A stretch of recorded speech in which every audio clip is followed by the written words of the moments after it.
songee sunu jongante bi diggante ak Maroc. Ben joué. Waaw tey moom gars yi moom Maroc moom même je pense que le Maroc va jouer hein, donc parce que final la y a pas de calcul à faire donc kenn ku ci nekk am nga ci ay certitudes yoo nekk kenn ku ci nekk am nga ci ay qualités yu nga xamante ni moo ci nga taxaw Maroc c'est une équipe bu nga xamante ni pétrie de talent am ay qualités am également benn poids offensif boo xamante ni bu am doole la mais également am ay failles derrière donc ku ci mel ni peut-être Hakimi c'est un excellent joueur mais boo xoolee daanaka tu as l'impression que parfois Maroc dañu construire sax seen jeu autour de lui donc loolu c'est-à-dire c'est pour permettre muy def surnombre donc bu dee def surnombre ci kaw ça veut tout simplement dire que derrière peut-être il y a des choses qu'on peut exploiter boo jëlee ku mel ni par exemple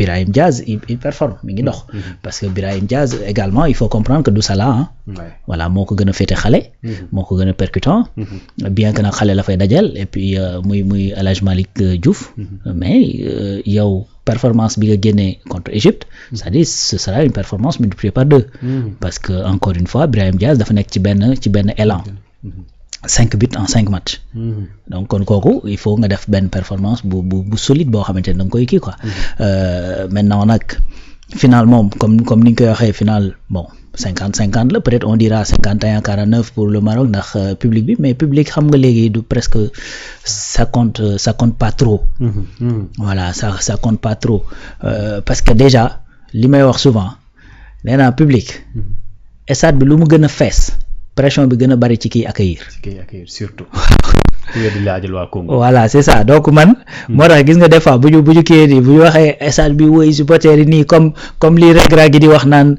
gars yi ñu ngi woon 100 décibels maanaam ci mesure bruit bi ak son bi ñu ngi woon 100 nañ ko yóbbu 200 en vérité c'est-à-dire lu stade bi gën a fees Marocains yi gën a xam ni gars yi am na fu ñu leen di xaar donc kon su boobaa je pense que la pression est beaucoup plus ci côté marocain bi que ci côté Sénégal et puis Sénégal gis nañu li nga xamante ni mooy zen attitude bi ñu am boobu ba tey calme sans fioriture ñëw jouer tranquille je crois que ce sera un match très ouvert tactique aussi boo xamante ni danañ ko gis tey mais gëwma ni dana nekk comme Sénégal Égypte bi nga xamante ni ku ci nekk Égypte par exemple dafa ñëw taxaw di jéem a xool lan lay for gëwma ni dana demee noonu gëwma ni également dana mel ni comme Mali parce que Maliens yi ils ont été très très très très physiques Marocains yi meluñu noonu quoi donc jàpp naa ne match bu neex la nar a doon quoi et que jàpp naa ne aussi Sénégal da leen di bës parce que man instant bi moom jàpp naa ni Afrique gars yi même FIFA bu dee wax le contraire pour man la meilleure équipe d'Afrique c'est le Sénégal.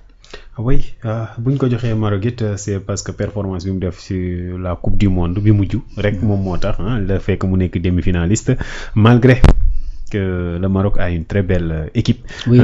Voilà mais jamono ji moom li ñu wone sax nag ci CAN bi Sénégal même les analystes des autres pays pour ne pas dire continent ay Cameroun ak ñooñu ñëpp daanaka dañuy aligné wu ci loolee que ni jamono ji moom Sénégal niveau de jeu bi mu yor mucc na ayib yaa ngi doon wax ci affaire public mais est-ce que public parfois ci ay professionnels maanaam yow sa ambiance su réew maanaam sa ambiance su ay supporters sax mën nañoo galvaniser l'équipe adverse gars yi dañ koy jouer ku ci mel ni ay El Hadj Diouf moom loolu daf kaa bëggoon bien sûr daf kaa bëggoon dem équipe adversaire am mu koy yuuxoo di koy yëg yi moom loolu daf ka daan galvaniser tey boo amee ay joueurs yu mel ne ay ñoom Sadio Mané bëgg gi ñu bëgg Sénégal ku ci mel ni Iliman Ndiaye nga xam ni day joue avec les spectacles loolu mën nañu bénéficier ah oui non moom moo tax may wax ne même tey c'est football fi mu toll léegi xam nga yow booy dem compétition bu mel ni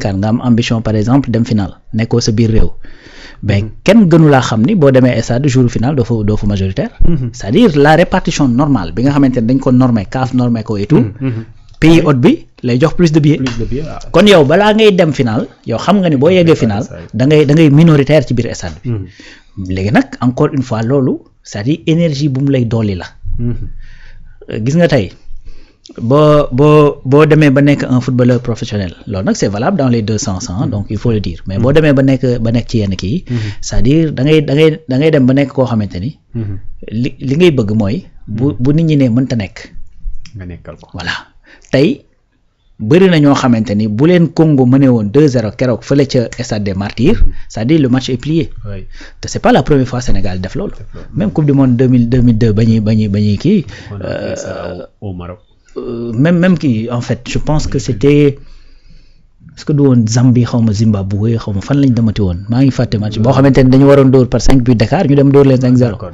voilà ça c'était la Namibie je pense Namibie voilà je pense que foofu la woon donc mi ngi woon kon en vérité c'est-à-dire stade bi fees rouge coow li bari et cetera c'est-à-dire à la fin maanaam 11 góor yàlla ñooy daje ci biir terrain te boo leen jëlee prix individuellement c'est-à-dire Hakimi c'est vrai que c'est un latéral bu nga xamante ni il a un potentiel extraordinaire. Individuellement ils sont plus forts que. waaw moom laa wax dama ne c'est-à-dire xam nga tey boo jëlee Hakimi rek. ñi ci des mën ngaa bañ a wax. parce que en vérité moom mooy seen. vedette. voilà mooy vedette bi quoi tu vois et puis c'est quelqu'un de très talentueux. mais man kenn mënumaa gëmloo ni moo mën Krépin Diatta. non kenn mënumaa gëmloo. tu vois donc bu dee balle arrêtée il met des balles arrêtées def ay passes yu baax Krépin il le fait défensivement Krépin est meilleur que Hakimi. défensivement il n'est pas il est plus solide arrière droit de métier. c'est ça mais moom nag loolu moo gën a nekk atuwam. si ma ne ko. parce que yow l'attaquant bi ñëw di jàkkaarloo moom. c'est que dans le jeu tu n'es pas plus intelligent que lui. parce que poste bi ngay jouer bu ko jouer peut-être il sera même un peu plus performant que yow wala mu mel ni yow. donc loolu mooy kii yow tey boo jëlee individuellement parlant c'est-à-dire les deux équipes vraiment je pense que la tendance dafay balancer vers le Sénégal.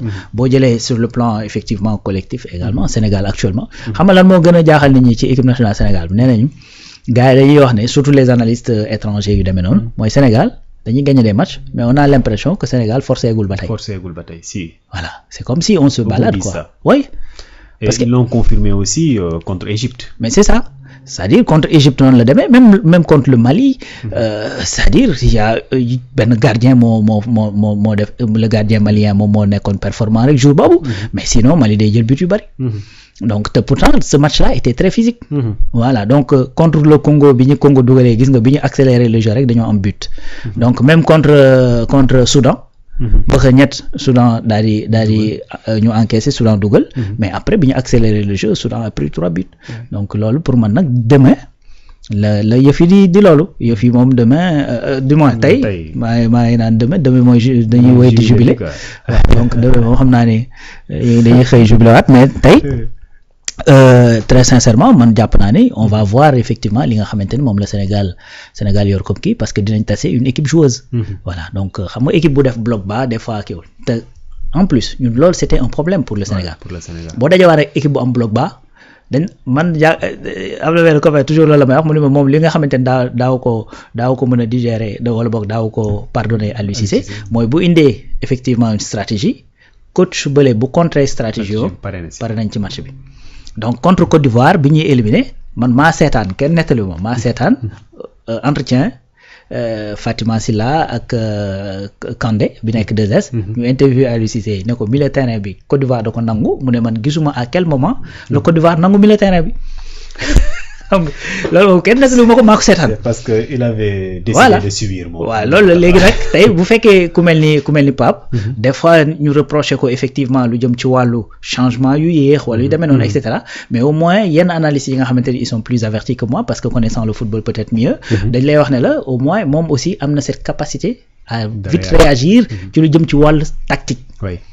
donc juste vite fait mu replacer peut-être ñi nekk ci terrain mën na bañ a def changement mais mën na def ay replacement yoo xamante ni tu vois que ni mi jéem a contourner ak yu ni mel. loolu sax mooy yéexal ay changements. voilà c'est ça. parce que danañ bala maa def changement naa xool ndax voilà Lamine Camara mënuma kaa jiital. exactement loo gànn. exactement et cetera genre. voilà et ça aussi parfois ça se joue entre les techniciens quoi. c'est ça entre les coachs. oui voilà boo xoolee Osam Assam si demi-finale bi. il a voulu contrer carrément Pape Thiaw mais Pape Thiaw a fait des choses. man daal en tout cas man li dalal sama xel boobu ba tey en fait ren moom man sama xel. il est serein voilà donc en plus c'est-à-dire situation yëpp daanaka daje nañoo équipe boo xamante ni physique day ñëw mbëkkanteeg yow.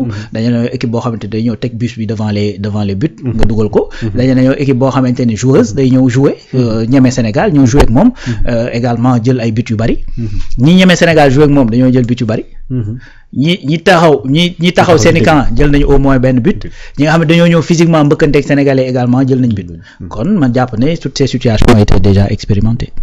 di fàttali ni mën ngeen dugg ci waxtaan wi ci 78 451 89 89 ngeen mën a joxe seen xalaat ci finalu tey ji Rawane am nañ axe yi nga xamante ni ñëpp joué nañ mais tey malheureusement sunu capitaine du jongante ndax jëlaatoon na jaune non seulement mu nekk rouge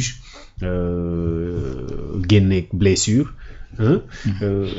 am nañ Ablaye Seck am nañ Niakhaté am nañ Mamadou Sarr kan nga yaakaar ni ban duo nga yaakaar ni la ñu war a boolewaat boole nañ Niakhaté Abdoulaye Seck boole nañ Niakhaté ki nga xamante ni moo di Mamadou Sarr ban nga yaakaar ni duo boobu moom moo war a tane ci ñun ak Maroc voilà ban nga yaakaar ni rek moom moo di duo boobu ndaxte tey jii gis nañ Ablaye Seck joué na ak ki nga xamante ni moo di Koulibaly joué na ak Niakhaté mais on dirait que la compréhension entre Niakhaté ak Ablaye Seck ça reste même bu dee Ablaye Seck il part au combat dafay dem mbëkkante ci lépp Mamadou Sarr keroog bañ koy dugal it ñu ngi naan booy bi peut-être il est un peu nonchalant et cetera yow tey à la place de Pape Thiaw quel duo allez-vous mettre? Bon je pense que man bu doon man la damay reconduire duo bi jouer demi-finale bi au moins dinañ nekk dans une certaine continuité parce que su boobaa gis nga Kalidou benn match bi mu toog après reprendre c'est-à-dire loolu bokk man jàpp naa ni bokk na ci li nga xamante voilà même le carton bi mu jël c'est-à-dire su fekkoon dafa nekkoon dans la continuité c'est-à-dire ses réactions dañuy gën a njaxlaf ba su boobaa xëy na contact boobu du ko am maintenant loolu parce que cassure bi benn match bi mu toog joué wul léegi tey Abdoulaye Seck c'est-à-dire gëj na joué boo ñëwee rek dugal ko effectivement dans la finale ça peut être une pression supplémentaire pour moom mën na kii ci demee noonu mais comme Mamadou Sarr déjà il a fait 60 minutes parce que 20e minute le Kalidou blessé donc mu ñëw rejoindre donc jouer tout le match et puis c'est vrai que Égypte peut-être l'attaque n'était pas très tranchante keroog mais au moins il a fait un match qui est voilà au-dessus de la moyenne pour man qui était très correct donc c'est quelqu'un de serein parce que demi-finale bu ne toll nga am 20 ans nga dugg ci avec autant de sérénité pour man loolu c'est un atout majeur c'est vrai que aussi Abdoulaye Seck c'est un bagarreur xëy na boo fekkee da nga bëgg a boole ñaari bagarreur mën na moom Niakhaté mën na am ay failles surtout dans la couverture ak yu demee noonu parce que Mamadou njool la mais yéexul am na vitesse il fait de très belles couvertures et puis il est bon balle au pied et tout ça man jàpp naa ni dañ ko moom moo war a dem donc une très bonne lecture de jeu exactement donc loolu la pour man pour être même dans la continuité bañ a def cassure quoi. Et au niveau du milieu de terrain, vous allez mettre sûrement donc dans les ailes vous da ngay conserver. waaw xam naa Crépin Diouf. oui au milieu Gana comme Habib du ñëw. Habib Diarra du ñëw xam naa certainement donc Gana Pape Alassane Gueye et puis qui d'autre bon peut-être Lamine Camara. waaw xam na peut-être Lamine Camara da ngay préférer jouer 4-3-3 quoi. oui. D'accord. Oui. Bon. Après, devant, je mettrai Habib Diallo, Sadio Iliman. Oui. D'accord. Donc après, peut-être. nga yaakaar ñun ak Maroc mënuñu woon tantewaat 4-2-4 tàkkali ko ak ñoom première mi-temps. Ah non, mais il faut s'assurer d'abord parce que tamit Maroc dara jàpp naa ni c'est-à-dire aussi tamit doo ñëw rek vendanger effectivement kii quoi parce que Maroc également ils vont s'opposer aujourd'hui lu ma sax opposer ils vont jouer pour gagner la finale parce que tamit bul fàtte une chose Maroc depuis 50 ans jëluñu CAN depuis 50 ans jëluñu CAN te CAN bi c'est chez eux c'est-à-dire ni ko Sénégal di bëggee ben Maroc nu ko raw lu koy bëggee loolu moom il faut le dire tàkkali ko ñoom parce que on peut jouer avec tout le monde. waaw Maroc tamit duñu leen yeew de Maroc duñu leen yeew de ñëw tàkkali ko man moom gëm naa ni Maroc bu ñu génnee football nañ am écart de but 2-0 2-2. waaw loolu mën na ne. Sénégal na am écart de na koy gagné 2. waaw li may ragal kay moom mooy mu ñëw def comme Égypte mais bu ñëwee. non Maroc bu def comme Égypte. non loolu buñ ko sax xaar. Sénégal ñibbi si. non loolu buñ ko sax xaar. nañu def li influenceur ivoirien bi wax xawma gi nee na. nous savons tous. D'ailleurs Maroc def comme Égypte moo tax mu dem série avec Nigeria. parce que dañoo ñëw taxaw surveiller et cetera parce que dañ doon sóor ak yu demee noonu. c'est-à-dire c'est même pas dans l'esprit de jeu du Maroc nga ñu kii parce que mënoo am par exemple des joueurs comme Brahim Diaz c'est-à-dire c'est l'attaquant bi ku ñu man nag seen tur yi jàpp moo ko quoi donc ils ont une très belle attaque le Maroc. Maintenant je ne crois pas que ñoom danañ ñëw taxaw di xaar les Sénégalais loolu. je vous le dis de gars yi ñemewuñ Sénégal de. non loolu am na non Sénégal moom fu mu toll nii yaram non Sénégal moom fu mu toll nii gars yi ñemewuñ ko non loolu moom c'est sûr yow Regragui gi boo ko gisee sax sooy conférence de presse ak wax ji nu mu bëree da nga xam ni waa ji am na lu muy sóor quoi da nga xam ne waa ji am na lu muy sóor mais bon. non mën nañoo essayer 4-2-4 de. waaw nga xam ne Sadio Mané day gën a free nga football loo ko 10 mag la mënatul daw. mais même mais Sénégal boo xoolee les matchs yi nga gën a performer. 4-3-3 la. mais oui mais aussi on avait un Habib Diarra bagailleur la moom Lamine Camara il est clean quoi. pourtant Lamine léegi il a changé son jeu d'ailleurs loolu tax sax boo xoolee offensivement dafa mel ni ko xaw a régressé tuuti. waaw donc en tout cas parce que moom moo njëkk a ñëw sama xel mais sinon au milieu de terrain y a qui d'autre kan moo fa nekk keneen Pape Matar moo fa ne mais Pape Matar xam nga mënoo bàyyi ba final rek après nga di ko Pathé Ciss tu peux pas le rentrer boo ko tegee bagarreur la c'est comme si tu veux venir pour défendre. Pathé Ciss waaw non da ngay jiital Gana Gueye teg ko ci ginnaaw pourquoi pas. da ngay jiital Gana Gueye rek ne leen gérer leen jeu bi.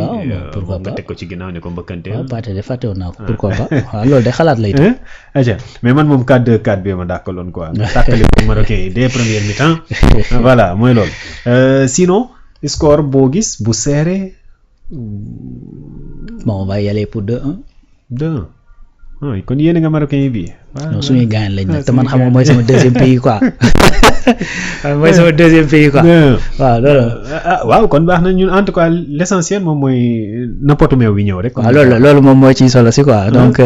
nappatu meew bi ñëw. waaw donc xam naa ne moom.